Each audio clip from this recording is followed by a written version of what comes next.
നമസ്കാരം. എല്ലാവർക്കും സ്പിയർ മാത്സിൻ്റെ പുതിയൊരു ക്ലാസ്സിലേക്ക് സ്വാഗതം. ഞാൻ സുനിൽ ദത്ത്. ഇന്നത്തെ ക്ലാസ്സിൽ നമ്മൾ വർക്കൗട്ട് ചെയ്യുന്നത് ഇന്ന് 9-ാം തീയതി PSC നടത്തിയ 9/8/2025 PSC നടത്തിയ അസിസ്റ്റൻറ്റ് സെയിൽസ്മാൻ്റെ 2ാം ഘട്ടം എക്സാമിൻ്റെ മാത്സിൻ്റെ ക്വസ്റ്റ്യൻസ് ആണ്. മാത്സിൻ്റെ ക്വസ്റ്റ്യൻസ് നമ്മൾ വർക്കൗട്ട് ചെയ്യുകയാണ്. ആ ക്വസ്റ്റ്യൻസ് വർക്കൗട്ട് ചെയ്യുന്നതിന് മുമ്പ് ഒരു കാര്യം ഒന്ന് പറഞ്ഞു തുടങ്ങട്ടെ. നമ്മൾ ഈ അസിസ്റ്റൻറ്റ് സെയിൽസ്മാൻ്റെ എക്സാമിന് വേണ്ടിയിട്ടും കഴിഞ്ഞ CPOയുടെ എക്സാമിന് വേണ്ടിയിട്ടും റിവിഷൻ ക്ലാസ് ആയിട്ട് 50 സെറ്റിൻ്റെ വെച്ച് 2 ക്ലാസ്സുകൾ 50 വെച്ച് മൊത്തം 100 ക്വസ്റ്റ്യൻസ് നമ്മൾ വർക്കൗട്ട് ചെയ്തിരുന്നു.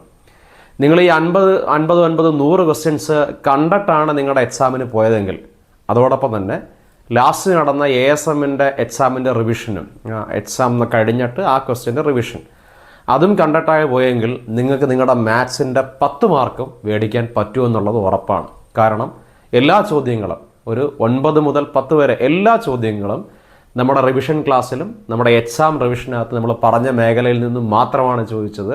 നമ്മുടെ ക്ലാസ്സുകൾ നിങ്ങൾ കണ്ടിട്ടാണ് പോയതെങ്കിൽ ഉറപ്പായിട്ടും നിങ്ങൾക്ക് എല്ലാ മാർക്കുകളും നേടാൻ കഴിയും എന്ന് പറഞ്ഞ് നമുക്ക് നമ്മുടെ ക്ലാസ്സിലേക്ക് സ്റ്റാർട്ട് ചെയ്യാം. എന്നാൽ ഈ എക്സാമിൻ്റെ 1ാമത്തെ ചോദ്യം ഇത് നമ്മുടെ റിവിഷൻ ക്ലാസ്സിൽ നമ്മൾ ചെയ്ത ചോദ്യമാണ്. ഇതുപോലെ തന്നെ ഒരു ക്വസ്റ്റ്യൻ നമ്മളവിടെ ASMൻ്റെ റിവിഷൻ ക്ലാസ്സിൽ ചെയ്തിരുന്നു. ആ ചോദ്യം ഒരു LCMുമായിട്ട് ബന്ധപ്പെട്ട ലസാഗുവുമായിട്ട് ബന്ധപ്പെട്ട ചോദ്യമാണ്. എങ്ങനെയാണ് ചോദ്യം ചോദിച്ചത്? യഥാക്രമം 10, 15, 24 മിനിറ്റ് ഇടവേളകളിൽ 3 മണികൾ മുഴങ്ങുന്നു. രാവിലെ 8 മണിക്ക് 3 മണികളും ഒരുമിച്ച് മുഴങ്ങും. അവ വീണ്ടും ഒരുമിച്ച് മുഴങ്ങുന്നത് എത്ര മണിക്കെന്നാണ് ചോദ്യം. ഒരു 3 ബെല്ല് ഇതൊക്കെയാണ് പറയുന്നത്. 3 ബെല്ല് യഥാക്രമം പല ഇടവേളകളിൽ മുഴങ്ങും. ഏതൊക്കെയാണ്? 10, 15, 24 ഈ ഇടവേളകളിൽ 3 ബെല്ലുകൾ മുഴങ്ങുമെന്ന് പറയുന്നു. ഇത് എല്ലാം കൂടെ ഒരുമിച്ച് മുഴങ്ങുന്നത് രാവിലെ 8 മണിക്കാന്ന് പറയുന്നു. അങ്ങനെയാണെങ്കിൽ വീണ്ടും ഒരുമിച്ച് മുഴങ്ങണം. വീണ്ടും ഇതെല്ലാം കൂടെ ഒരുമിച്ച് മുഴങ്ങണമെങ്കിൽ ഈ ബെല്ലെല്ലാം കൂടെ ഒരുമിച്ച് മുഴങ്ങണമെങ്കിൽ ഇതിൻ്റെ എല്ലാത്തിൻ്റെയും കോമൺ മൾട്ടിപ്പിളിനകത്തെ ഒരുമിച്ച് മുഴങ്ങും. എന്ന് വെച്ചാൽ 10ൻ്റെയും 15ൻ്റെയും 24ൻ്റെയും കോമൺ മൾട്ടിപ്പിൾ വേണം. അങ്ങനെ ഏതെങ്കിലും ഒരു കോമൺ മൾട്ടിപ്പിൾ വേണ്ട. ഒരുമിച്ച് മുഴങ്ങുന്ന ഏറ്റവും അടുത്ത അവ വീണ്ടും എത്ര മണിക്ക് ഒരുങ്ങുമെന്ന് വെച്ചാൽ ഏറ്റവും അടുത്ത കോമൺ മൾട്ടിപ്പിൾ എന്ന് വെച്ചാൽ ഏറ്റവും ചെറിയ കോമൺ മൾട്ടിപ്പിൾ പറയണം. എന്ന് വെച്ചാൽ 10ൻ്റെയും 15ൻ്റെയും 24ൻ്റെയും ഏറ്റവും ചെറിയ കോമൺ മൾട്ടിപ്പിൾ അവിടെയായിരിക്കും ഇത് 3 ഒരുമിച്ച് മുഴങ്ങുന്നത്. അന്നേരം നമുക്ക് പറയാം 10ൻ്റെയും 15ൻ്റെയും 24ൻ്റെയും ഏറ്റവും ചെറിയ കോമൺ മൾട്ടിപ്പിൾ ആണ് ലീസ്റ്റ് കോമൺ മൾട്ടിപ്പിൾ LCM എന്ന് പറയുന്നത്. ഒരു കാര്യം നമുക്ക് മനസ്സിലാക്കാം. പല ഇൻ്റർവെൽസ് തന്നിട്ട് അതെല്ലാം കൂടെ വീണ്ടും ഒരുമിച്ച് എത്ര മണിക്കാണ് മുഴങ്ങുന്നതെന്ന് ചോദിച്ചാൽ അവിടെ നമുക്ക് എപ്പോഴും കണ്ടുപിടിക്കേണ്ട അതിൻ്റെ LCM ആയിരിക്കും. LCMനകത്താണ് എല്ലാം കൂടെ ഒരുമിച്ച് കേൾക്കുന്നത്. സോ ഒന്നും ആലോചിക്കേണ്ട, നമുക്ക് നേരെ LCMലേക്ക് പോകാം. 10ൻ്റെയും 15ൻ്റെയും 24ൻ്റെയും LCMലേക്ക് പോകാം. LCM ചെയ്യുമ്പം 10ഉം 15ഉം കണ്ടപ്പോഴേ എനിക്ക് മനസ്സിലായി 10ഉം 15ഉം 5ൻ്റെ മൾട്ടിപ്പിളാണ്. സോ ഞാൻ 10നെയും 15നെയും 5 കൊണ്ട് ഹരിക്കുകയാണ്. ഹരിച്ചു പറയും. 10നെ കൊണ്ട് 5 ഹരിച്ച 2 കിട്ടും. 15നെ കൊണ്ട് 5 ഹരിച്ച 15ൽ 5 3 കിട്ടും. 3 എഴുതി. 24നെ കൊണ്ട് 5 ഹരിക്കാൻ പറ്റത്തില്ല. അതാണ് LCMൻ്റെ നേട്ടം. ചെയ്യാൻ പറ്റത്തില്ലെങ്കിൽ ചെയ്യണ്ട, ആ നമ്പർ അങ്ങ് എഴുതി വെച്ചാൽ മതി. സോ 24/5 പറ്റാത്തത് കൊണ്ട് നിങ്ങൾ 24 എന്ന് എഴുതി കാണും. 24 എഴുതി. ഓക്കെ, ഇനി 2 ഉണ്ട്, 3 ഉണ്ട്, 24 ഉണ്ട്. 2ഉം 24ഉം കണ്ടപ്പം ഞാൻ പറയും 2ഉം 24 ഇരട്ട സംഖ്യയാണ്. എല്ലാ ഇരട്ട സംഖ്യകളെയും നമുക്ക് 2 കൊണ്ട് ഹരിക്കാം. അതുകൊണ്ട് നമുക്ക് 2 കൊണ്ടൊന്ന് ഹരിച്ചു നോക്കാം. 2/2 1ഉം 3/2 ഹരിക്കാൻ പറ്റുമോ? പറ്റത്തില്ല. എന്നാൽ 3 അതുപോലെ എഴുതിയാൽ മതി. എന്നിട്ട് പറയണം 24/2 എന്ന് പറഞ്ഞാൽ 24ൻ്റെ പകുതി എന്ന് പറഞ്ഞാൽ 12. 2 കൊണ്ട് ഹരിച്ചു വെച്ചു. ഇനി നിങ്ങൾ പറയും 3ഉം 12ഉം ഉള്ളത് കൊണ്ട് 3നെയും 12നെയും നമുക്ക് 3 കൊണ്ട് ഹരിക്കാം. അങ്ങനെ 3 കൊണ്ട് ഹരിക്കുമ്പോൾ 1 അതുപോലെ അങ്ങ് എഴുതും. എന്നിട്ട് 3 കൊണ്ട് ഹരിച്ച് പറയുമ്പോൾ 3/3 1 12/3 4 കിട്ടും. കിട്ടിയല്ലോ. ഇത്രയും കിട്ടിക്കഴിഞ്ഞാൽ ഇതെല്ലാം കൂടെ ഗുണിച്ചാൽ കിട്ടുന്നതായിരിക്കും നമ്മുടെ LCM. കാരണം ഇനി ചെയ്യാൻ 2 നമ്പറെങ്കിലും വേണം. 2 നമ്പറിൽ കോമൺ നമ്പർ ഉണ്ടെങ്കിൽ LCM കിട്ടും. ഇവിടെ രണ്ടാമത്തെ ഒരു നമ്പർ ഇല്ല, 4 മാത്രമല്ലേ ഉള്ളൂ. അതുകൊണ്ട് അവിടെ വെച്ച് നിർത്തിയിട്ട് ഇതെല്ലാം കൂടെ ഗുണിക്കണം. ഗുണിക്കുമ്പം 5ഉം 2ഉം ഉണ്ടെങ്കിൽ അതങ്ങ് ഗുണിച്ച് 10 ആക്കണം. അതാകുമ്പോൾ നമുക്ക് ഗുണിക്കാൻ എളുപ്പമായി. 5 × 2 10 ആയി. ബാക്കിയുള്ള 3നെ കൊണ്ട് 4 ഗുണിച്ചപ്പോൾ 12 എന്ന് കിട്ടി. 3 × 4 12. ആ 12ൻ്റെ കൂടെ ഈ 10 കൂടെ ഗുണിച്ചപ്പോൾ നമുക്ക് 120 എന്ന് കിട്ടി. സോ നമ്മുടെ LCM, നിങ്ങളുടെ എക്സാമിൻ്റെ LCM കിട്ടിയത് 120 കിട്ടി. ഇനി നിങ്ങൾ അറിയേണ്ട രണ്ടാമത്തെ കാര്യം, LCM 120 കിട്ടിക്കഴിഞ്ഞാൽ ചോദ്യത്തിനൊരു യൂണിറ്റ് ഉണ്ടെങ്കിൽ ചോദ്യത്തിൻ്റെ യൂണിറ്റ് ആയിരിക്കണം ഉത്തരത്തിൻ്റെയും യൂണിറ്റ്. സോ ചോദ്യത്തിൽ പറയുന്ന എല്ലാം മിനിറ്റ് എന്നാണ്. ചോദ്യം മിനിറ്റ് ആണെങ്കിൽ ആൻസറും എന്ത് തന്നെ ആയിരിക്കണം? മിനിറ്റ് ആണ്. സോ LCM 120 മിനിറ്റ് ആണ് എന്ന് വെച്ച അർത്ഥം ഇതാണ്, ഈ 3 ബെല്ലും കൂടെ ഒരുമിച്ച് ഇപ്പം അങ്ങോട്ട് അടിച്ചാൽ വീണ്ടും ഒരുമിച്ച് അടിക്കണമെങ്കിൽ എത്ര മിനിറ്റ് എടുക്കണം? 120 മിനിറ്റ് എടുക്കണം. എന്ന് വെച്ചാൽ ഒന്നുകൂടെ തെളിച്ച് പറഞ്ഞ 120 മിനിറ്റ് നമ്മൾ എത്ര മണിക്കൂർ എന്ന് പറയണം? എങ്ങനെ പറയും? 60 മിനിറ്റ് 1 മണിക്കൂറാണെങ്കിൽ 120 മിനിറ്റ് എന്ന് പറഞ്ഞാൽ 120 divided by 60 is equal to 2 മണിക്കൂർ എന്ന് കിട്ടും. അതുകൊണ്ട് നമ്മുടെ LCMനെ 120 മിനിറ്റ് എന്ന് പറഞ്ഞാൽ 2 മണിക്കൂറാന്ന് നിങ്ങൾക്കറിയാം. 60 മിനിറ്റ് 1 മണിക്കൂറാണെങ്കിൽ 120 മിനിറ്റ് 2 മണിക്കൂറാണ്. അതുകൊണ്ട് നമുക്ക് ഒരു കാര്യം മനസ്സിലായി, നമ്മുടെ ഈ 3 ബെല്ലും കൂടെ ഒരുമിച്ച് ഇപ്പം അടിച്ചാൽ വീണ്ടും ഒരുമിച്ചടിക്കാൻ 120 മിനിറ്റ് എടുക്കും. എന്ന് വെച്ചാൽ 2 മണിക്കൂർ എടുക്കും. എന്നാൽ എന്താ നമ്മുടെ ക്വസ്റ്റിനിൽ പറഞ്ഞേ? രാവിലെ 8 മണിക്ക് ഒരുമിച്ച് മുഴങ്ങും. എന്നാൽ വീണ്ടും ഒരുമിച്ച് മുഴങ്ങുന്ന എപ്പോഴാന്ന് ചോദിച്ചാൽ നമ്മൾ പറയും രാവിലെ 8 മണിക്ക് 8 AM ഒരുമിച്ച് മുഴങ്ങിയാൽ വീണ്ടും ഒരുമിച്ച് മുഴങ്ങണമെങ്കിൽ എത്ര മണിക്കൂർ കഴിയണം? നമ്മുടെ LCM ആയിട്ടുള്ള 120 മിനിറ്റ് കഴിയണം. 120 മിനിറ്റ് എന്ന് പറഞ്ഞാൽ 2 മണിക്കൂർ കഴിയണം. സോ 8 മണി കഴിഞ്ഞിട്ട് 2 മണിക്കൂർ ആകുമെന്ന് വെച്ചാൽ 8 + 2 8 + 2 ഈസ് ഈക്വൽ ടു 10 മണി. സോ 10 AM ആണ്. 8 AM ആയതുകൊണ്ട് ഉത്തരം 10 AM ആണ് ഈ ക്വസ്റ്റ്യൻ്റെ ഉത്തരം എന്ന് പറയുന്നത്. അങ്ങനെ ഒരു ഓപ്ഷൻ ഉണ്ടോ എന്ന് മാത്രം നോക്കിയാൽ മതി. ഓപ്ഷൻ ഉണ്ടല്ലോ. ഓപ്ഷൻ ഡി എന്ന് പറഞ്ഞാൽ 10 AM. സോ നമ്മുടെ ആദ്യത്തെ ചോദ്യത്തിൻ്റെ ഉത്തരം ഓപ്ഷൻ ഡി 10 AM ആണ് ഈ ക്വസ്റ്റ്യൻ്റെ ഉത്തരം. ഇത് നമ്മൾ ചെയ്ത മോഡലിലെ ക്വസ്റ്റ്യൻ ആണ്. ഇതുപോലെയുള്ള ക്വസ്റ്റ്യൻ നമ്മുടെ ക്ലാസ്സിൽ നമ്മൾ വർക്ക് ചെയ്തിട്ടുണ്ട്. ക്ലിയർ? അപ്പോൾ നമുക്ക് നമ്മുടെ രണ്ടാമത്തെ ക്വസ്റ്റ്യനിലേക്ക് പോവാം. രണ്ടാമത്തെ ചോദ്യം ദശാംശ സംഖ്യകളുമായിട്ട് ബന്ധപ്പെട്ടൊരു ചോദ്യമാണ്. ദശാംശ സംഖ്യകളുടെ ഡെസിമൽ നമ്പേഴ്സ് ഗുണിക്കാനും ഹരിക്കാനുമുള്ള ചോദ്യമാണ്. ഇതുപോലുള്ള ചോദ്യവും നമ്മുടെ റിവിഷൻ ക്ലാസ്സിൽ നമ്മൾ ചെയ്തിട്ടുണ്ട്. ദശാംശ സംഖ്യ ഗുണിക്കാനും ഹരിക്കാനും ഒക്കെ നമ്മളവിടെ പറഞ്ഞിട്ടുണ്ട്. അതിൽ നിന്നും ചോദിച്ച മറ്റൊരു ചോദ്യത്തിലേക്ക് പോവാം. ദശാംശ സംഖ്യകളുടെ കണക്ക് വന്ന ഞാൻ നിങ്ങളുടെ അടുത്ത് പറഞ്ഞിട്ടുണ്ട്. ഗുണിക്കാനോ ഹരിക്കാനോ ഒക്കെ, ഹരിക്കാൻ വന്ന പ്രത്യേകിച്ചും ഞാനിങ്ങനെ പറഞ്ഞിട്ടുണ്ട് നിങ്ങളുടെ അടുത്ത്. നിങ്ങൾ ആദ്യം ചെയ്യേണ്ടത് ഈ പോയിന്റ് ഒന്നും നോക്കാതെ ഈ നമ്പർ അങ്ങ് എഴുതി വെക്കണം, സംഖ്യ അങ്ങ് എഴുതി വെക്കണം. അങ്ങനെ സംഖ്യ മാത്രം എഴുതി വെക്കുമ്പോൾ മുകളിലത്തെ നമ്പർ എന്ന് പറഞ്ഞാൽ 3ഉം അടുത്ത നമ്പർ എന്ന് പറഞ്ഞാൽ 45ഉം അതങ്ങ് എഴുതി വെക്കാമല്ലോ, ഒരു ബുദ്ധിമുട്ടുമില്ല. എന്നിട്ട് താഴത്തെ നമ്പർ ഏതാ? 9. പോയിന്റ് ഒന്നും നോക്കണ്ട, ആ മുമ്പേ കിടക്കുന്ന 0 കൊടുക്കണ്ട, നമ്പർ എഴുതി വെക്കാം. 3ഉം 45ഉം താഴെ 9 കിട്ടി. ഇനി നിങ്ങൾ ചെയ്യേണ്ടത് ഈ പോയിന്റ് ഒന്ന് എണ്ണണം. മുകളിൽ എത്ര സ്ഥാനം മാറ്റിയാണ് പോയിന്റ് എന്ന് എണ്ണണം. 1 2 2 സ്ഥാനം, ഇവിടെ 1 2 3 സ്ഥാനം, അന്നേരം ഇവിടെ 2 സ്ഥാനം, ഇവിടെ 3 സ്ഥാനം, അന്നേരം മൊത്തം ഉള്ളത് 5 സ്ഥാനം എന്ന് പറയണം. എണ്ണി നോക്കിയാൽ മതി. അതാ ഇവിടെ 1 2 3 4 5, മൊത്തം 5 സ്ഥാനം മാറ്റി പോയിന്റ്. താഴെ എത്ര സ്ഥാനം? 1 2 3 സ്ഥാനം. അന്നേരം മുകളിൽ 5 സ്ഥാനം, താഴെ എത്ര സ്ഥാനം? 3 സ്ഥാനം. മുകളിൽ 5 സ്ഥാനം, താഴെ എത്ര? 3 സ്ഥാനം. ഇനി നമ്മൾ പറഞ്ഞിട്ടുണ്ട്, നമ്മൾ പഠിച്ചിട്ടുണ്ട്, ഇങ്ങനെ പറഞ്ഞ് നിങ്ങളെപ്പോഴും സഹായിക്കേണ്ടത് കുറവുള്ള ആൾക്കാരെ സഹായിക്കണം.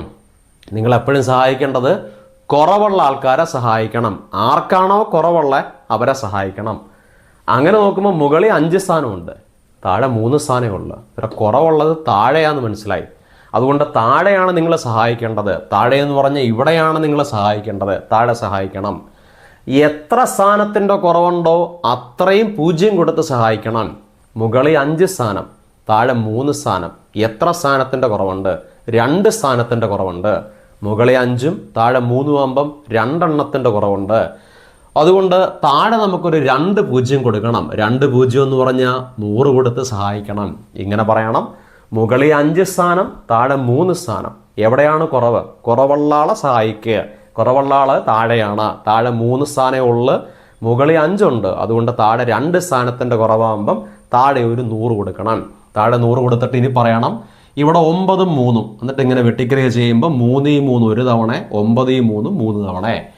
എന്നിട്ട് പറയണം 3 45ഉം, 3 3 ഒരു തവണ, 45നെ കൊണ്ട് 3 ഹരിച്ചാൽ 15 എന്ന് കിട്ടും. So answer is equal to 15 by താഴെ 100 എന്ന് കിട്ടി. 15 ബൈ 100 എന്നും പറഞ്ഞ ഒരു ഓപ്ഷൻ ഇല്ല. എന്നാൽ പിന്നെ ഒരു സംഖ്യയെ 100 കൊണ്ട് ഹരിക്കുന്നതിന് പകരം, സംഖ്യ 15, 15നെ 100 കൊണ്ട് ഹരിക്കുന്നതിന് പകരം 15 എഴുതിയിട്ട് ഒരു സംഖ്യയെ 100 കൊണ്ട് ഹരിക്കുന്നതിന് പകരം 100 ആകുമ്പോൾ 2 0 ആയതുകൊണ്ട് 2 സ്ഥാനം മാറ്റി പോയിന്റ് കൊടുക്കണം. 2 സ്ഥാനം മാറ്റി പോയിന്റ് കൊടുക്കുക എന്ന് പറഞ്ഞാൽ 0.15, 0.15 ആയിരിക്കും ഉത്തരം. 15 എഴുതുക, 2 സ്ഥാനം മാറ്റി പോയിന്റ് കൊടുക്കുമ്പോൾ 0.15. അങ്ങനെ ഒരു ഓപ്ഷൻ ഉണ്ടോ? ഉണ്ടല്ലോ. അതാണ്ടേ 0.15, ഓപ്ഷൻ ബി ആണ് ഉത്തരം. ഇത് നിങ്ങൾക്ക് ക്ലിയർ ആയിരിക്കും. വളരെ വേഗത്തിൽ ചെയ്യാൻ പറ്റും. പോയിന്റ് മാറ്റാതെ വേണമെങ്കിലൊക്കെ ചെയ്യാം, എന്നാലും പോയിന്റ് മാറ്റി ചെയ്യുന്നതാണ് അതിൻ്റെ ഒരു രീതി. ക്ലിയർ? അപ്പോൾ നമുക്ക് നമ്മുടെ മൂന്നാമത്തെ ക്വസ്റ്റ്യനിലേക്ക് പോവാം. ടൈം ആൻഡ് ഡിസ്റ്റൻസ് എന്ന് പറഞ്ഞ ടോപ്പിക്കിലെ ഏറ്റവും ബേസിക് ആയിട്ടുള്ളൊരു കാര്യം, ഏറ്റവും സിമ്പിളായിട്ടൊരു കാര്യം, 108 km/h വേഗത ഡാഷിന് സമാനമാണ്. ഓപ്ഷൻസിനകത്തൊക്കെ കിടക്കുന്ന മീറ്റർ/സെക്കൻഡ്, ഇവിടെ km/h, ഓപ്ഷനിൽ കിടക്കുന്നത് മീറ്റർ/സെക്കൻഡ്. 108 km/h വേഗത ഡാഷിന് സമാനമെന്ന് വെച്ചാൽ 108 km/h എന്ന് പറയുന്നത് എത്ര മീറ്റർ/സെക്കൻഡ് എന്നാണ് ചോദിച്ചത്. കാരണം ഓപ്ഷനിലൊക്കെ മീറ്റർ/സെക്കൻഡ് അല്ലേ. അപ്പം ഇങ്ങനെ അങ്ങ് പഠിച്ചു വെച്ചേക്കണം. നമ്മൾ ടൈം ആൻഡ് ഡിസ്റ്റൻസിനകത്തെ ആദ്യം പഠിക്കുന്ന പോർഷൻസിനകത്ത് ഒന്നാണ്. അതിങ്ങനെയാണ്: km/hനെ മീറ്റർ/സെക്കൻഡ് ആക്കാൻ, km/hനെ മീറ്റർ/സെക്കൻഡ് ആക്കാൻ എത്ര കൊണ്ട് ഗുണിക്കണം? 5/18 കൊണ്ട് ഗുണിക്കണം. ഇത് നമ്മൾ ആദ്യം പഠിക്കുന്ന കാര്യങ്ങളിലൊന്നാണ്. km/hനെ മീറ്റർ/സെക്കൻഡ് ആക്കാൻ 5/18 കൊണ്ട് ഗുണിക്കണം. എന്നാൽ ഒന്ന് പറ, നമുക്ക് എത്ര തന്നേ? 108 km/h എന്നാ തന്നേ. അതിനെ ഓപ്ഷനിലെല്ലാം മീറ്റർ/സെക്കൻഡ് ആകുമ്പോൾ മീറ്റർ/സെക്കൻഡ് ആക്കണം. km/hനെ മീറ്റർ/സെക്കൻഡ് ആക്കാൻ എത്ര കൊണ്ട് ഗുണിക്കണം? 5/18 കൊണ്ട് ഗുണിക്കണം. അങ്ങനെ ഗുണിക്കുമ്പം നിങ്ങളിത് ഡയറക്റ്റ് വെട്ടാൻ പറ്റുമെങ്കിൽ വെട്ടണം. എന്ന് വെച്ചാൽ 18ഉം 108ഉം ഡയറക്റ്റ് വെട്ടാൻ പറ്റുമെങ്കിൽ വെട്ടണം, ഇല്ലെങ്കിൽ ചെറിയ നമ്പർ കൊണ്ട് വെട്ടിയാലും മതി. ഞാനിപ്പം ഡയറക്റ്റ് വെട്ടാൻ പറ്റുമോ നോക്കിയാൽ ഒന്ന് ആലോചിച്ച് നോക്കണം. 18ൻ്റെ പട്ടികയിൽ 108 വരുമോ എന്ന് ആലോചിച്ച് നോക്കണം. നിങ്ങളൊക്കെ 18ൻ്റെ പട്ടിക വേണമെങ്കിൽ എഴുതി നോക്കാം. 18 × 5 90, 18 × 6 108 എന്ന് കിട്ടും. അന്നേരം നിങ്ങൾക്ക് മനസ്സിലാവും 108 എന്ന് പറഞ്ഞാൽ 18ൻ്റെ പട്ടികയാണ്. സോ ഇങ്ങനെ പറയണം: 18 ഒരു തവണ, 108 18 6 തവണ, 6 തവണയാണെങ്കിൽ 6 × 5, 18 ഒരു തവണ, 108 18 6 തവണ. എന്നാൽ മുകളിൽ 6ഉം ഇവിടെ 5ഉം, 6 × 5 എന്ന് പറഞ്ഞാൽ 30 എന്ന് കിട്ടും. സോ 30 എന്താക്കി? മീറ്റർ/സെക്കൻഡ് ആക്കി. അന്നേരം നമുക്ക് മനസ്സിലായി 108 km/h എന്ന് പറഞ്ഞാൽ എന്തിന് തുല്യമാണ്? 30 മീറ്റർ/സെക്കൻഡിന് തുല്യമാണ്. അങ്ങനെ ഒരു ഓപ്ഷൻ ഉണ്ടോ? ഉണ്ട്. ഓപ്ഷൻ ബി എന്ന് പറഞ്ഞാൽ 30 മീറ്റർ/സെക്കൻഡ് ആയതുകൊണ്ട് നമ്മുടെ ഉത്തരം എന്തായിരിക്കും? 30 ആണ് ഉത്തരം. ഓപ്ഷൻ ബി ആണ്. ക്ലിയർ? നമുക്ക് അടുത്ത ക്വസ്റ്റ്യനിലേക്ക് പോവാം. നമ്മുടെ നാലാമത്തെ ചോദ്യം അത് ടൈം ആൻഡ് വർക്കിലെ ചോദ്യമായിരുന്നു. വർക്ക് ആൻഡ് ടൈമിലെ ഒരു ബേസിക് ആയിട്ടുള്ള ചോദ്യം. നമ്മുടെ റിവിഷൻ ക്ലാസ്സിൽ നമ്മൾ എടുത്ത ചോദ്യങ്ങളിൽ ഒന്നാണ്. അത് CPOയുടെയോ സെയിൽസ്മാൻ്റെയോ ഏതോ ഒരു റിവിഷൻ ക്ലാസ്സിൽ നമ്മൾ ഈ കണക്ക് ചെയ്തിട്ടുണ്ട്. അതൊന്ന് ചെക്ക് ചെയ്യണം. ഓക്കെ, അതിലേക്ക് വരാം. എന്താണ് ചോദ്യം? മെന്നും ഡേയും പറയുന്നു 16 പുരുഷന്മാർക്ക് 30 ദിവസങ്ങൾ കൊണ്ടൊരു ജോലി പൂർത്തിയാക്കാൻ കഴിയും. എന്നാൽ 24 പുരുഷന്മാർ എത്ര ദിവസങ്ങൾ കൊണ്ട് ആ ജോലി പൂർത്തിയാക്കുമെന്ന് ചോദിച്ചാൽ നമ്മൾ ഇങ്ങനെ എഴുതി വെക്കണം: മെന്നെന്നും ഡേ എന്നും എഴുതി വെച്ചിട്ട് എത്ര? മെന്നിൻ്റെ സ്ഥാനത്ത് 16 പുരുഷന്മാർക്ക് എത്ര ദിവസങ്ങൾ കൊണ്ട്? ഡേയുടെ സ്ഥാനത്ത് 30 ദിവസങ്ങൾ കൊണ്ട് ഒരു ജോലി പൂർത്തിയാക്കാൻ കഴിയും. അത് എഴുതി കഴിഞ്ഞു. 24 പുരുഷന്മാർ, അന്നേരം മെന്നിൻ്റെ താഴെ 24 പുരുഷന്മാർ എത്ര ദിവസം കൊണ്ട് ആ ജോലി പൂർത്തിയാക്കുമെന്ന് പറഞ്ഞാൽ ഡേയുടെ സ്ഥാനത്തെ നമ്പറാണ് വേണ്ടത്. ഡേ ആണ് വേണ്ടത്. കിട്ടിയല്ലോ? ഇത്ര എഴുതി വെച്ചാൽ മതി, വേറെ ഒന്നും ചെയ്യണ്ട. ഇതങ്ങ് എഴുതി വെക്കണം. ഒന്ന് പറഞ്ഞേ, 16 പേർക്ക് എത്ര ദിവസം? 30 ദിവസം. എന്നാൽ 24 പേർക്ക് എത്ര ദിവസം എന്നല്ലേ ചോദിച്ചേ? ഇങ്ങനെ മെന്നും ഡേയും ഉണ്ടെങ്കിൽ അതിനകത്ത് വേണ്ട ഡേസിൻ്റെ എണ്ണം ചോദിച്ചാൽ നിങ്ങൾ ചെയ്യേണ്ടത് മെന്നിനെ കൊണ്ട് ഡേ ഗുണിച്ചിട്ട് താഴത്തെ നമ്പർ ഹരിച്ചാൽ മതി, മുകളിലത്തെ നമ്പർ ഗുണിച്ചിട്ട് താഴത്തെ നമ്പർ ഹരിച്ചാൽ മതി. അങ്ങനെ ചെയ്യുമ്പം 16 24, മുകളിൽ 16ഉം താഴെ 24, അതിനെ 8 കൊണ്ട് വെട്ടാം. 16 8 2 തവണ, 24നകത്ത് 8 ആണെന്നുണ്ടെങ്കിൽ 3 തവണ, 3 8 24. ഇനി താഴെയുള്ള 3 മുകളിലുള്ള 30 വെട്ടുമ്പം 3 3 ഒരെണ്ണം, 30 3 ആണെങ്കിൽ 10 എണ്ണം, 10 × 3 30. ബാക്കി മുകളിലുള്ള 10 2, 10 × 2 = 20 എന്ന് കിട്ടും. അങ്ങനെ ഒരു ഓപ്ഷൻ ഉണ്ടോ? ഉണ്ടല്ലോ. ഓപ്ഷൻ ബി 20 ആണ് ഉത്തരം. ഇത്രയേ ഉള്ളൂ. മേളെ ഗുണിക്കുക, മെന്നുണ്ടെങ്കിൽ മേളെ ഗുണിച്ചിട്ട് താഴത്തെ നമ്പർ ഹരിച്ചാൽ കിട്ടും. അതാണ് ഉത്തരം. അതിന് വേണമെങ്കിൽ നമുക്കൊരു ഇക്വേഷനൊക്കെ ഇങ്ങനെ പറയും. ചെയിൻ റൂൾ അനുസരിച്ച് M1D1 M2D2 എന്നൊക്കെ നമ്മൾ വേണമെങ്കിൽ പറയും. പക്ഷേ അതൊന്നും പറയത്തില്ല. ആ പറയുന്ന സമയം കൊണ്ട് കണക്ക് നമ്മളങ്ങ് ചെയ്യും. മേളയിൽ ഗുണിക്കുക, താഴെ ഹരിക്കുക. മേളയും എത്ര? 16 30, താഴെ എത്ര? 24. അത് ഹരിച്ചു കഴിഞ്ഞാൽ കിട്ടിയ ഉത്തരം 20. സോ ആൻസർ =20 ആയിരിക്കും. ക്ലിയർ? എന്നാൽ നമുക്ക് അടുത്ത കണക്കിലേക്ക് പോകാം. അടുത്ത ചോദ്യം ഒരു ജോമെട്രിക്കൽ ഷേപ്പിൻ്റെ ചോദ്യമായിരുന്നു. നമുക്കൊന്ന് നോക്കാം. 24 സെൻറ്റിമീറ്റർ ഉയരവും 6 സെൻറ്റിമീറ്റർ ബേസ് റേഡിയസുമുള്ള ഒരു കോൺ. നമുക്കൊരു കോണങ്ങ് വരയ്ക്കാം. ഇങ്ങനെയാണ്. ഒരു കോണെന്ന് പറഞ്ഞാൽ ഒരു വൃത്തസ്തൂപിക എന്നാണ് അർത്ഥം കേട്ടോ. കോണെന്ന് പറഞ്ഞാൽ അതൊരു വൃത്തസ്തൂപികയാണ്. 24 സെൻറ്റിമീറ്റർ ആണ് അതിൻ്റെ ഉയരം. ഇതാണ് അതിൻ്റെ ഉയരം, ഹൈറ്റ്. അതെന്ന് പറഞ്ഞാൽ 24 സെൻറ്റിമീറ്റർ ആണ് ഉയരം. 6 centimetre base radius. Base radius എന്ന് പറഞ്ഞാൽ ഇതാണ് അതിൻ്റെ ആരം. ബേസ് റേഡിയസ് എന്ന് പറഞ്ഞാൽ 6 സെൻറ്റിമീറ്റർ. അങ്ങനെയുള്ള ഒരു കോൺ ഉരുക്കി ഒരു ഗോളത്തിൻ്റെ രൂപത്തിൽ പുനർകൽപ്പന ചെയ്തിരിക്കുന്നു. ഈ കോൺ ഉരുക്കിയിട്ട് അതിനൊരു ഗോളമാക്കി, അതിനൊരു സ്പിയറാക്കി. ഈ കോണ് തന്നെയാണ് അങ്ങോട്ട് മാറ്റി, ഷേപ്പ് മാറ്റി, എന്തായിട്ട് മാറ്റി, ഒരു ഗോളമാക്കി. എന്നാൽ ആ ഗോളത്തിൻ്റെ ആരമാണ് ചോദിച്ചത്. ഈ ഗോളത്തിൻ്റെ റേഡിയസ് എത്ര എന്നാണ് ചോദിച്ചത്. ശരിയല്ലേ? അപ്പം നിങ്ങളത് മനസ്സിലാക്കേണ്ട എന്താ? നിങ്ങൾക്ക് എന്താ മനസ്സിലായത്? ഒരു കോണിനെ ഉരുക്കിയിട്ട് എന്തായിട്ട് മാറ്റി? ഒരു ഗോളമാക്കി മാറ്റി. ഇത് അറിയേണ്ട ഇതാണ്. കോണിനെ ഉരുക്കുമെന്ന് പറഞ്ഞാൽ ഉരുക്കേണ്ട എപ്പോഴും അതിൻ്റെ ഉള്ളളവാണ്, അതിൻ്റെ ക്വാണ്ടിറ്റിയാണ്. ഒരു ക്വാണ്ടിറ്റി ഉരുക്കി. ഒരു കോണെന്ന് പറഞ്ഞാൽ അതിനകത്ത് എന്തുള്ളളവ് കൊള്ളുവോ അതിനകത്തുള്ള ക്വാണ്ടിറ്റി ഉരുക്കിയിട്ട് അതിനെ മറ്റൊരു ഷേപ്പായിട്ട് മാറ്റി, അതിനെ എന്താക്കി മാറ്റി? ഗോളമാക്കി മാറ്റി. അറിയേണ്ട ഇതാണ്, ഇതിൻ്റെ ഉള്ളളവും തുല്യമായിരിക്കും.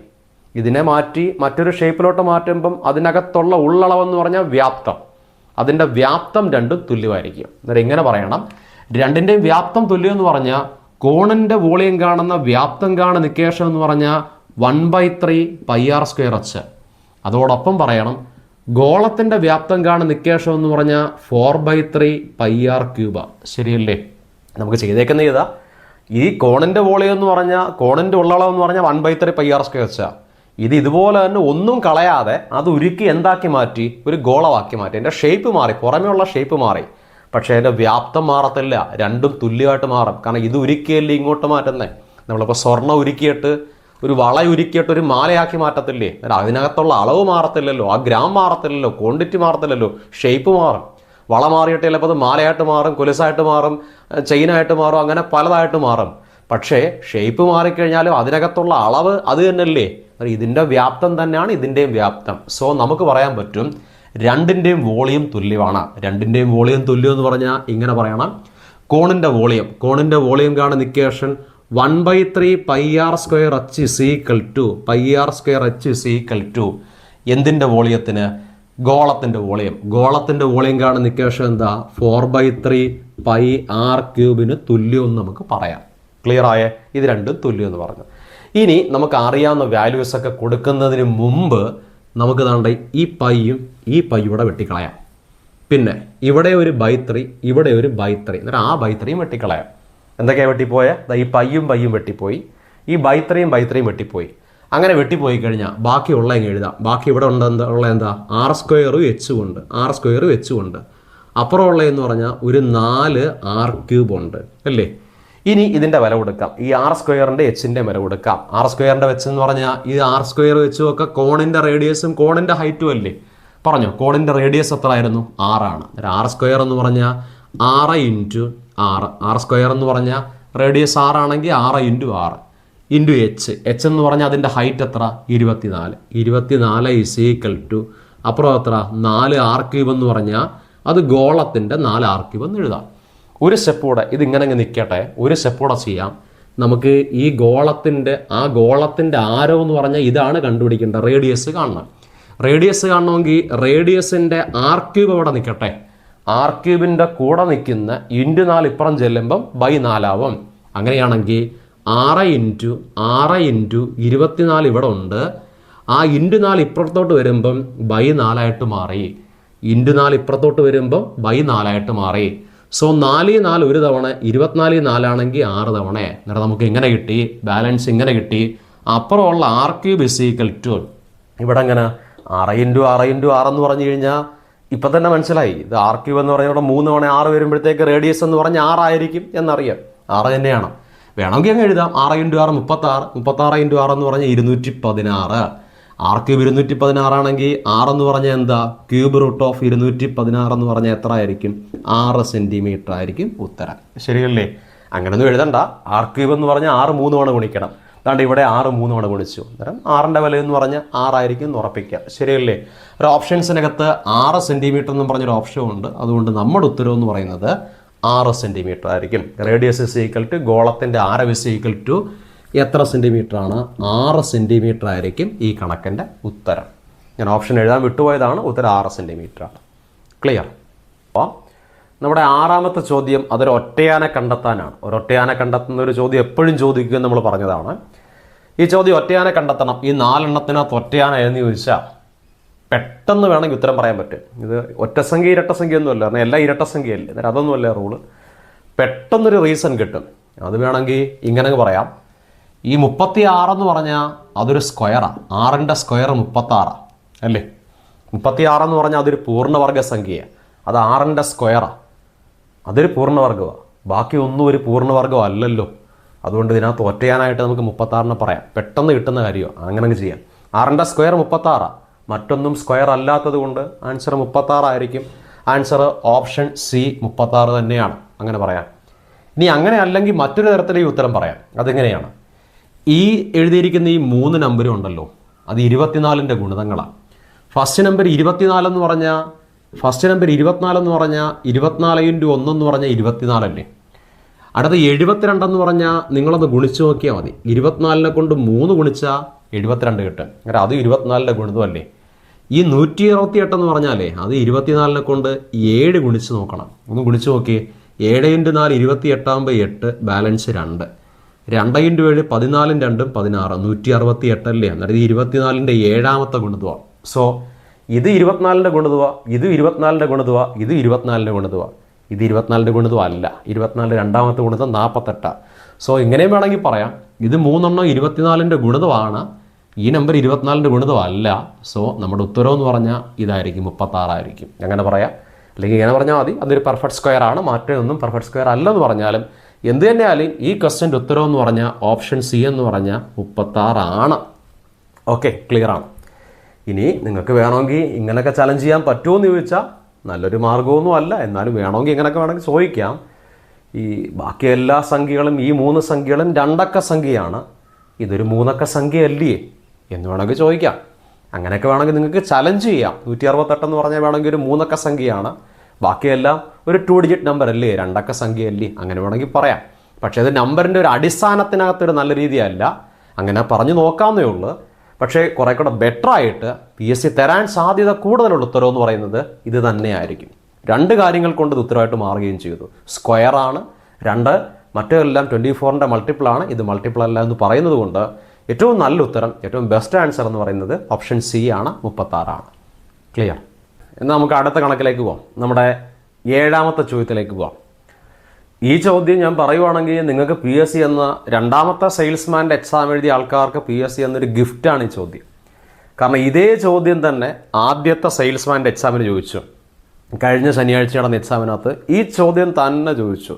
ലെറ്റർ ഇത് തന്നെ അല്ല, പക്ഷേ ഇതേ കണക്ക് തന്നെ ചോദിച്ചത്, ഒരു വ്യത്യാസവും ഇല്ലാതെ, മോഡൽസൊക്കെ ഡിറ്റോ അതുപോലെ തന്നെ ചോദിച്ചൊരു ചോദ്യമാണ്. ഓക്കെ, ഞാൻ എപ്പോഴും പറഞ്ഞിട്ടുണ്ട് നിങ്ങളുടെ അടുത്ത്, കോഡിങ് ആൻഡ് ഡീകോഡിങ് എന്ന് പറഞ്ഞ ടോപ്പിക്ക് നിങ്ങൾ പഠിക്കുമ്പം നിങ്ങൾ എപ്പോഴും ചെയ്യേണ്ട കാര്യം എന്ന് പറയുന്നത് A തൊട്ട് Z വരെ നിങ്ങൾ എഴുതി വെച്ചേക്കണം. A തൊട്ട് Z വരെയുള്ള 26 ലെറ്റർ എഴുതി വെക്കണം. എന്നിട്ട് Aക്ക് 1, Bക്ക് 2, Cക്ക് 3, Dക്ക് 4 എന്നും പറഞ്ഞ വിലയും നിങ്ങൾ കൊടുക്കണം. നിങ്ങളത് എപ്പോഴും ചെയ്യണമെന്ന് നിങ്ങളുടെ അടുത്ത് ഞാൻ പറഞ്ഞിട്ടുണ്ട്. അത് നിങ്ങൾ കൊടുത്തു, 26 വരെ വില കൊടുത്തു. ഇനി ഇവർക്കെല്ലാവർക്കും നമുക്ക് വില കൊടുക്കാം. വില കൊടുക്കുമ്പോൾ ഇവിടെ ആദ്യം W ആണ്. ഡബ്ല്യുവിൻ്റെ വില അതാണ്ട് ഇവിടെ നോക്കുക. ഡബ്ല്യുവിൻ്റെ വില 23, അതങ്ങ് എഴുതി വെക്കണം. ഡബ്ല്യുവിൻ്റെ വില എന്ന് പറഞ്ഞാൽ 23. അടുത്ത F ആണ്. Fൻ്റെ വില എന്ന് പറഞ്ഞാൽ 6, അത് എഴുതി വെക്കണം. B ആണ്. Bയുടെ വില എന്ന് പറഞ്ഞാൽ 2, അത് എഴുതി വെച്ചു. അടുത്ത T ആണ്. Tയുടെ വില എന്ന് പറഞ്ഞാൽ 20. അടുത്ത G ആണ്. Gയുടെ വില എന്ന് പറഞ്ഞാൽ 7. Dയുടെ വില എന്ന് പറഞ്ഞാൽ 4, അത് എഴുതി വെച്ചു. എല്ലാ വില എഴുതി വെക്കുക, പിന്നെ ചിന്തിക്കാം. അടുത്ത Q ആണ്. Qവിൻ്റെ വില എന്ന് പറഞ്ഞാൽ 17 അല്ലേ. അടുത്ത ഏതാ? Q കഴിഞ്ഞാൽ H ആണ്. Hൻ്റെ വില എത്ര? 8, അതും എഴുതി വെച്ചു. അടുത്ത G ആണ്. Gയുടെ വില എന്ന് പറഞ്ഞാൽ 7, എല്ലാം എഴുതി വെച്ചു. ഇനി നിങ്ങൾ ഓരോ ലെറ്റേഴ്സും തമ്മിൽ കമ്പയർ ചെയ്യുമ്പോൾ ഫസ്റ്റ് ലെറ്ററുകൾ തമ്മിൽ കമ്പയർ ചെയ്യാം. ഇവിടെ W, ഇവിടെ T, ഇവിടെ Q. എന്നിട്ട് നോക്കുക, ഇവിടെ 23, ഇവിടെ 20, ഇവിടെ 17. അതായത് നിങ്ങളിങ്ങനെ പറയും 23 നിന്ന് 3 കുറച്ചാൽ 20 കിട്ടും, 20 നിന്ന് 3 കുറച്ചാൽ 17 കിട്ടും. എന്നാൽ പിന്നെ 17 നിന്ന് 3 കുറച്ചാൽ കിട്ടേണ്ടത് 14. ശരിയല്ലേ? 23 ഫസ്റ്റ് ലെറ്റർ, ഇവിടെ ഫസ്റ്റ് ലെറ്റർ 20. ഫസ്റ്റ് ലെറ്റർ മാത്രം നോക്കണം. ഇവിടെ ഫസ്റ്റ് ലെറ്റർ 17. 23 നിന്ന് 20 കിട്ടാൻ വേണ്ടി 3 കുറയ്ക്കണം, 20 നിന്ന് 17 കിട്ടാൻ വേണ്ടി 3 കുറയ്ക്കണം. എന്നിട്ട് ഇവിടെയും 3 കുറച്ച് ഇവിടെയും 3 കുറച്ചുകൊണ്ട് 17 നിന്ന് 3 കുറയ്ക്കണം. 17 നിന്ന് 3 കുറച്ചാൽ 14 കിട്ടണം. So 14 first letter. എന്നാൽ പിന്നെ 14ൻ്റെ വില ഏതാ? N ആണ്. സോ ആദ്യത്തെ ലെറ്റർ എന്ന് പറഞ്ഞാൽ N ആണെന്ന് മനസ്സിലായി. അത് ക്ലിയർ ആണ്, N ആണ്. എന്നാൽ N തുടങ്ങുന്ന ഓപ്ഷൻ മാത്രം നോക്കിയാൽ മതി. N തുടങ്ങുന്ന ഓപ്ഷൻ എന്ന് പറഞ്ഞാൽ N തുടങ്ങുന്നു. ഇത് N അല്ല. അന്നേരം ലാസ്റ്റ് ഓപ്ഷൻ ഇപ്പോഴേ കട്ടായി. അതല്ല, N തുടങ്ങണം. ക്ലിയർ. രണ്ടാമത്തെ ഓപ്ഷൻ നോക്കുമ്പോഴത്തേക്ക് അവിടെ 2 Iയും 1 Jയും. അന്നേരം എന്നാൽ അതുകൂടെ നമുക്കൊന്ന് ചെയ്ത് നോക്കാം. രണ്ടാമത്തെ ലെറ്റർ നോക്കാം. രണ്ടാമത്തെ ലെറ്റർ എന്ന് പറഞ്ഞാൽ ഇവിടെ F, ഇവിടെ G, ഇവിടുത്തെ രണ്ടാമത്തെ ലെറ്റർ എന്ന് പറഞ്ഞാൽ H. വിലയും നോക്കിയേ, 6, 7, 8. ക്ലിയർ ആണ്. രണ്ടാമത്തെ വില ഇവിടെ 6ഉം ഇവിടെ 7ഉം ഇവിടെ 8ഉം ആണെങ്കിൽ അടുത്ത 9 ആയിരിക്കണം. 6, 7, 8 കഴിഞ്ഞാൽ പിന്നെ അടുത്ത 9. എന്നാൽ പിന്നെ 9ാമത്തെ ഏതാ? 9ാമത്തെ എന്ന് പറഞ്ഞാൽ I ആണ്. സോ അടുത്ത വരേണ്ടത് NI ആണ്. അന്നേരം NI ആകുമ്പം ഇത് NI ആണ്, ഇത് NI ആണ്, ഇത് NJ ആണ്. അന്നേരം ഇതും കട്ടായിപ്പോയി, ഈ ഓപ്ഷനൂടെ പോയി. ശരിയല്ലേ? 2 ഓപ്ഷനേ ഉള്ളൂ. NI കിട്ടി.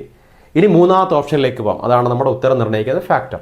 വില വായിക്കാം. ഇവിടെ എത്ര? 2, ഇവിടെ എത്ര? 4, ഇവിടെ എത്ര? 7. നമുക്ക് 2 നിന്ന് 4 പോകാം. 2 നിന്ന് 4 കിട്ടാൻ വേണ്ടി 2 കൂട്ടി. അടുത്തത് 4 നിന്ന് 7 പോയി. 4 നിന്ന് 7 പോകാൻ വേണ്ടി 3 കൂട്ടി. ഇത് നമ്മൾ ആ റിവിഷൻ ക്ലാസ്സിലൊക്കെ ചെയ്ത കണക്കാണ്. ഇതുപോലെ തന്നെ പറഞ്ഞു. ആദ്യം എത്ര കൂട്ടി? 2 കൂട്ടി. പിന്നെ എത്ര കൂട്ടി? 3 കൂട്ടി. ആദ്യം 2 കൂട്ടി, പിന്നെ 3 കൂട്ടി. എന്നാൽ ഇനി കൂട്ടേണ്ട എത്ര ആയിരിക്കും? 4 അല്ലേ കൂട്ടണ്ടേ? നോർമലി അങ്ങനല്ലേ ചിന്തിക്കണ്ടേ? ആദ്യം 2 കൂട്ടി, പിന്നെ 3 കൂട്ടിക്കഴിഞ്ഞാൽ ഇവിടെ 2, ഇവിടെ 4, ഇവിടെ 7 വില. ആദ്യം 2ഉം 2ഉം 4, പിന്നെ 4ഉം 3ഉം 7. 2ഉം 3ഉം കൂട്ടിക്കഴിഞ്ഞാൽ പിന്നെ കൂട്ടേണ്ടത് 4. 4 കൂട്ടുമെന്ന് പറഞ്ഞാൽ ഇവിടെ കിട്ടിയപ്പോൾ എത്ര? 7 അല്ലേ കിട്ടിയേ? ലാസ്റ്റ് 7. 7ൻ്റെ കൂടെ 4 കൂട്ടിക്കഴിഞ്ഞാൽ 11 അല്ലേ വരണ്ടേ? സോ 11ാമത്തെ ലെറ്റർ പറയണം. 11ാമത്തെ ലെറ്റർ എന്ന് പറഞ്ഞാൽ ഏതാ? K ആണ്. So answer is equal to NIK. K ആണ് 11. അത് പിടികിട്ടിയോ? എങ്ങനെയാണ്? ബിയുടെ വില 2, ഇവിടുത്തെ ലാസ്റ്റ് ഡിയുടെ വില 4, ഇവിടുത്തെ ലാസ്റ്റ് ജിയുടെ വില 7. ലാസ്റ്റ് മാത്രം നോക്കണം. 2 നിന്ന് 4 കിട്ടാൻ വേണ്ടി 2 കൂട്ടി, 4 നിന്ന് 7 കിട്ടാൻ വേണ്ടി 3 കൂട്ടി. ആദ്യം 2 കൂട്ടി, പിന്നെ 3 കൂട്ടി. 2ഉം 3ഉം കഴിഞ്ഞാൽ പിന്നെ കൂട്ടേണ്ടത് 4 ആണ്. 4 കൂട്ടുമെന്ന് പറഞ്ഞാൽ 7ൻ്റെ കൂടെ 4 കൂട്ടണം. 7ൻ്റെ കൂടെ 4 കൂട്ടുമ്പോൾ 11 പറഞ്ഞാൽ K. NIK എന്ന് പറഞ്ഞൊരു ഓപ്ഷൻ ഉണ്ട്. ഓപ്ഷൻ B ആയിരിക്കും ഈ കണക്കിൻ്റെ ഉത്തരം. ഇതുപോലെ തന്നെ റിവിഷൻ, ആ ASMൻ്റെ ഫസ്റ്റ് പാർട്ടിൻ്റെ റിവിഷനകത്തൊരു കണക്ക് നമ്മൾ ചെയ്തിരുന്നു. ആ വീഡിയോ നിങ്ങൾ കണ്ടിട്ടുണ്ടെങ്കിൽ നിങ്ങൾക്കത് പെട്ടെന്ന് ചെയ്യാൻ പറ്റിക്കാണ്. ക്ലിയർ? 8ാമത്തെ ചോദ്യം. ഇത് ഒരു സീരീസിൻ്റെ ചോദ്യമായിരുന്നു.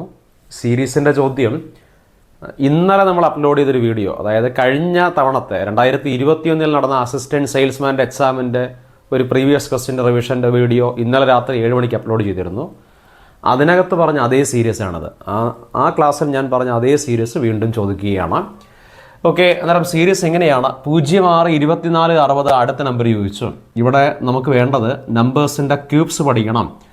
1ൻ്റെ ക്യൂബ് 1ഉം, 2ൻ്റെ ക്യൂബ് എന്ന് പറഞ്ഞാൽ 8ഉം, 3ൻ്റെ ക്യൂബ് എന്ന് പറഞ്ഞാൽ 27ഉം, 4ൻ്റെ ക്യൂബ് എന്ന് പറഞ്ഞാൽ 64ഉം, 5ൻ്റെ ക്യൂബ് എന്ന് പറഞ്ഞാൽ 125 നിങ്ങൾ പഠിച്ച് വെച്ചിട്ട് നിങ്ങളിങ്ങനെ പറയണം. ആദ്യത്തെ നമ്പർ 0 കിട്ടാൻ 1ൻ്റെ ക്യൂബ് 1 ആണ്. ആ 1ൽ നിന്ന് 1 കുറച്ചാൽ 0 കിട്ടും. രണ്ടാമത്തെ നമ്പർ എന്ന് പറഞ്ഞാൽ 2ൻ്റെ ക്യൂബ് 8 ആണ്. 8ൽ നിന്നും 2 കുറച്ച് കഴിഞ്ഞാൽ നമുക്ക് 6 കിട്ടും. അടുത്ത മൂന്നാമത്തെ നമ്പർ എന്ന് പറഞ്ഞാൽ 3ൻ്റെ ക്യൂബ് എന്ന് പറഞ്ഞാൽ 27 ആണ്. 27ൽ നിന്ന് 24 കിട്ടാൻ വേണ്ടി 3 കുറയ്ക്കണം. അങ്ങനെയാണെങ്കിൽ നാലാമത്തെ നമ്പർ 4ൻ്റെ ക്യൂബ് എന്ന് പറഞ്ഞാൽ 64 ആണ്. 64ൽ നിന്ന് 60 കിട്ടാൻ വേണ്ടി 4 കുറയ്ക്കണം. 1ൻ്റെ ക്യൂബിൽ നിന്ന് 1 കുറച്ച്, 2ൻ്റെ ക്യൂബ് 8ൽ നിന്ന് 2 കുറച്ച്, 3ൻ്റെ ക്യൂബിൽ നിന്ന് 3 കുറച്ച്, 4ൻ്റെ ക്യൂബിൽ നിന്ന് 4 കുറച്ച്. എന്നാൽ നിങ്ങൾ പറയും അടുത്ത 5ൻ്റെ ക്യൂബിൽ നിന്നും 5 കുറയ്ക്കണം. സോ 5ൻ്റെ ക്യൂബ് എന്ന് പറഞ്ഞാൽ 125 ആണ്. ആ 125ൽ നിന്ന് 5 കുറച്ചാൽ 120 എന്ന് കിട്ടും. 120 എന്ന് പറഞ്ഞൊരു ഓപ്ഷൻ ഉണ്ടോ? ഉണ്ടല്ലോ. 120 എന്ന് പറഞ്ഞ ഓപ്ഷൻ D ആണ്. സോ ഈ ചോദ്യത്തിൻ്റെ ഉത്തരം 120 ക്യൂബിൻ്റെ സീരീസ് ആണ്. ഒരുപാട് ക്ലാസ്സുകൾ നമ്മൾ ഡിസ്കസ് ചെയ്ത നമ്മുടെ റിവിഷൻ ക്ലാസ്സിലും കഴിഞ്ഞ ക്ലാസ്സിലും ഒക്കെ പറഞ്ഞതാണ്.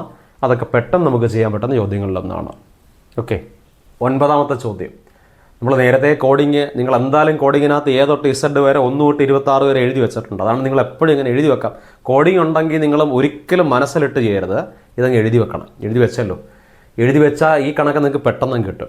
നോക്കിക്കോ, അടുത്ത ചോദ്യം ഇതായിരുന്നു. ഈയുടെ വില 5. നോക്കിയേ, ഈയുടെ വില എന്ന് പറഞ്ഞാൽ 5. ശരിയായി. അടുത്ത പെന്നിൻ്റെ വില 35. അന്നേരം നമുക്ക് ഓരോന്നിൻ്റെ വില നോക്കാം. പെന്നാകുമ്പോൾ പിയുടെ വില എത്ര? 16. അതാണ്ട് പിയുടെ വില 16. അതാണ്ടേ പിയുടെ വില എന്ന് പറഞ്ഞാൽ 16 അല്ലേ. അടുത്ത എത്ര? ഈയുടെ വില എത്ര എന്നാണ് പറഞ്ഞത്? 5. അടുത്ത ഏതാ? എന്നാണ്. എന്നിൻ്റെ വില എത്ര?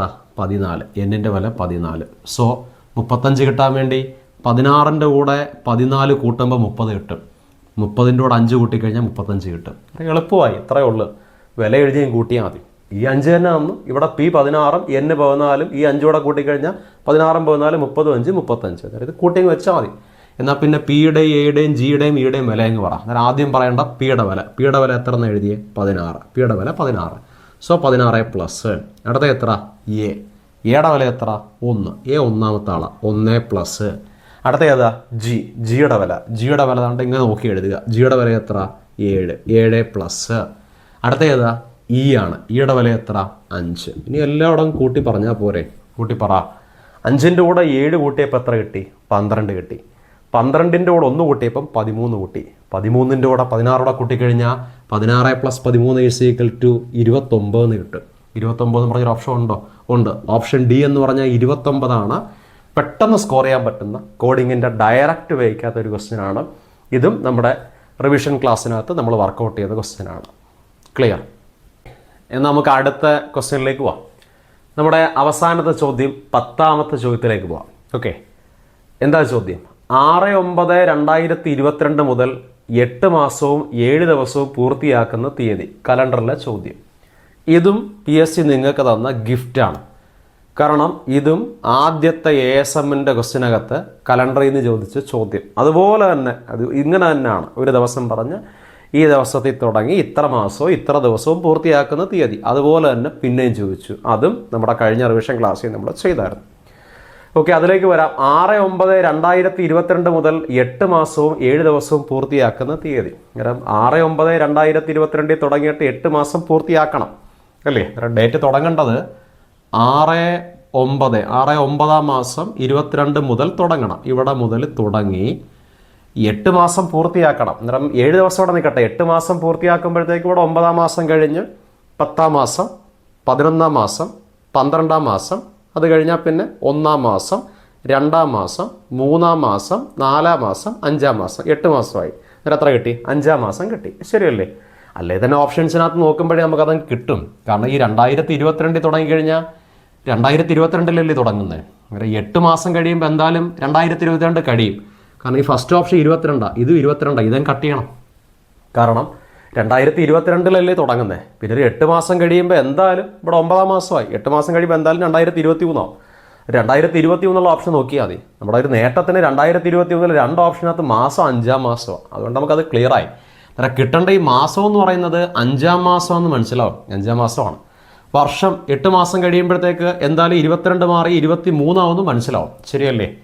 എന്നാൽ പിന്നെ കഴിഞ്ഞ ക്ലാസ്സിൽ നമ്മൾ പറഞ്ഞതുപോലെ ഒരു മാസം പൂർത്തിയാകുന്നത് എപ്പോഴും തൊട്ട് തലേ ദിവസം പറയുമ്പോഴാണ്. എന്ന് വെച്ചാൽ 6ാം തീയതി ആണെങ്കിൽ മാസം പൂർത്തിയാകണമെങ്കിൽ നമ്മൾ എന്ത് പറയണം? 5ാം തീയതി പറയണം.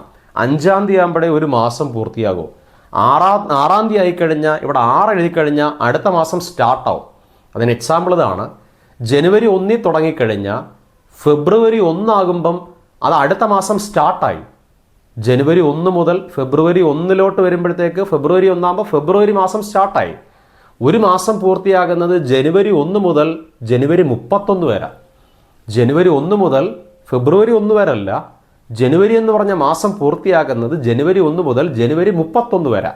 എന്ന് വെച്ചാൽ ഫെബ്രുവരി 1 അല്ല, 1ൻ്റെ തലേന്നാ. എന്ന് വെച്ചാൽ കിട്ടിയതാ ജനുവരി 31. അതുപോലെ ഇവിടെ 6ാം തീയതി തുടങ്ങിക്കഴിഞ്ഞാൽ അടുത്ത 6ാം തീയതി ആകുമ്പോഴല്ല, 6ാം തീയതി ആകുമ്പോൾ അടുത്ത മാസം സ്റ്റാർട്ടാവും.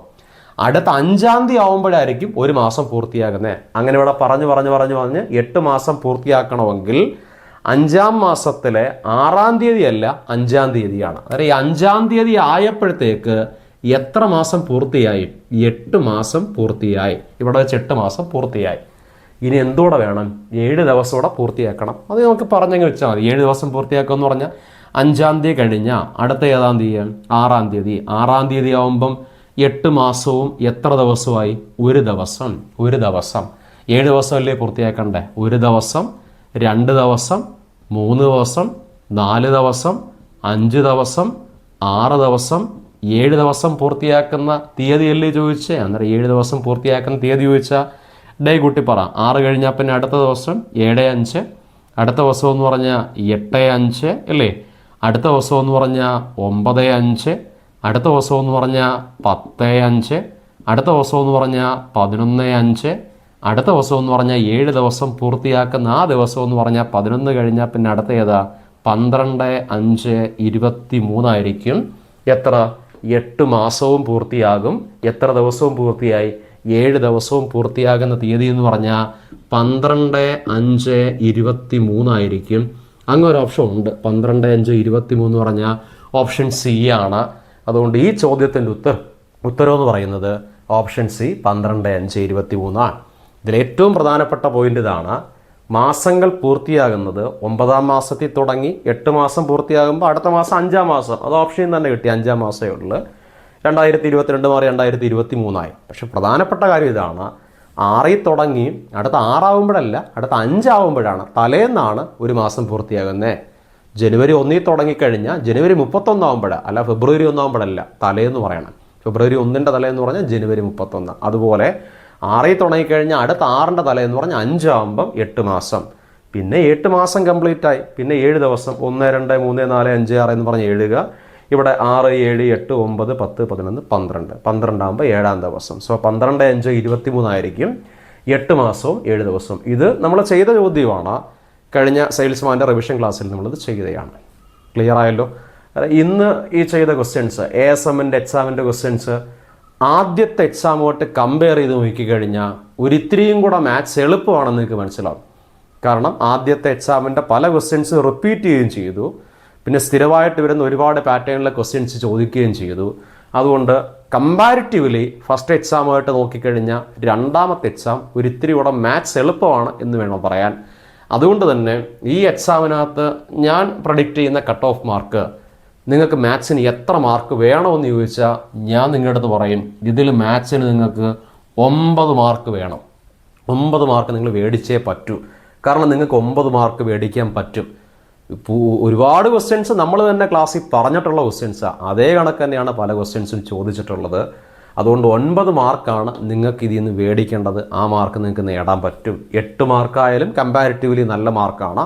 എന്നാലും 9 10 മാർക്ക് മേടിക്കാൻ പറ്റും. 1 മാർക്ക് ഞാൻ ഒഴിവാക്കിയത് ചിലപ്പോൾ ആ കോണിൻ്റെയും ഗോളത്തിൻ്റെയും ഇക്വേഷൻസ് അറിയത്തില്ലെങ്കിൽ, അല്ലെങ്കിൽ ആ ഉരുക്കുന്നൊരു കോൺസെപ്റ്റിനകത്ത് എന്തെങ്കിലും ഡൗട്ട് ഉണ്ടായിക്കഴിഞ്ഞാൽ ചിലപ്പോൾ ആ ക്വസ്റ്റ്യൻ ഒന്ന് പോകാൻ സാധ്യതയുണ്ടെങ്കിൽ അത് ഒഴിവാക്കിയിട്ടാണ് 9 മാർക്ക്. മറ്റെല്ലാ ക്വസ്റ്റ്യൻസും നിങ്ങൾക്ക് കിട്ടും എന്ന് ഉറപ്പിക്കണം. ഓക്കെ, ഇന്ന് നമ്മളെടുത്ത ക്ലാസ്സും ഇതിൻ്റെ ഡീറ്റെയിൽസും ഈ പറഞ്ഞ എക്സ്പ്ലനേഷനൊക്കെ നിങ്ങൾക്ക് മനസ്സിലായി കാണുമെങ്കിൽ ഉറപ്പായിട്ടും തുടർന്നും ഇത് ഈ ചാനലിൽ വരുന്ന ക്ലാസ്സുകൾ നിങ്ങൾ കാണാൻ ശ്രമിക്കുക. മറ്റൊരു വീഡിയോയുമായിട്ട് നമുക്ക് അടുത്ത ക്ലാസ്സിൽ കാണാം. Thank you.